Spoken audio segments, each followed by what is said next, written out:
સ્વૈચ્છિક નિવૃત્તિ માટેનું આ કોઈ આકસ્મિક કે જૂનાગઢમાં આવીને કોઈ નિર્ણય લીધો હોય એવું બિલકુલ નથી.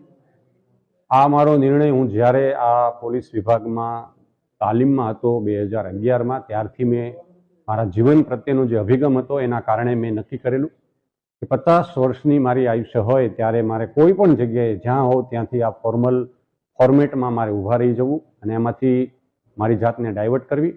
આ વિચાર મારા તમામ એ વખતના મારા બેચમેટ્સ ત્યારે પણ એમની સાથે શેર કરેલી.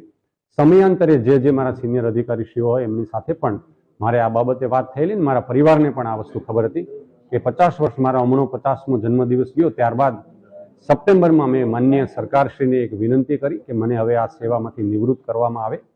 માનનીય સરકારશ્રીને પણ મને ખૂબ એવા પ્રકારના હૂંફ મળી અને હકારાત્મક રીતે મારી ઈચ્છા પ્રમાણે મને જે કરવા મળ્યું એ માટે આ નિર્ણય છે એ ખૂબ જ સાહજિક રીતે લેવાયેલો આ મારો નિર્ણય છે.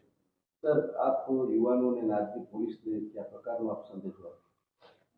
યુવાનોને ખાસ મારી વિનંતી છે કે આપ જો સાહસ વૃત્તિ ધરાવતા હોય, આપને સમાજ માટે આ રાષ્ટ્ર માટે કશું કરવું હોય તો ચોક્કસ રીતે આપ આ પોલીસ વિભાગમાં જોડાવવું જ જોઈએ.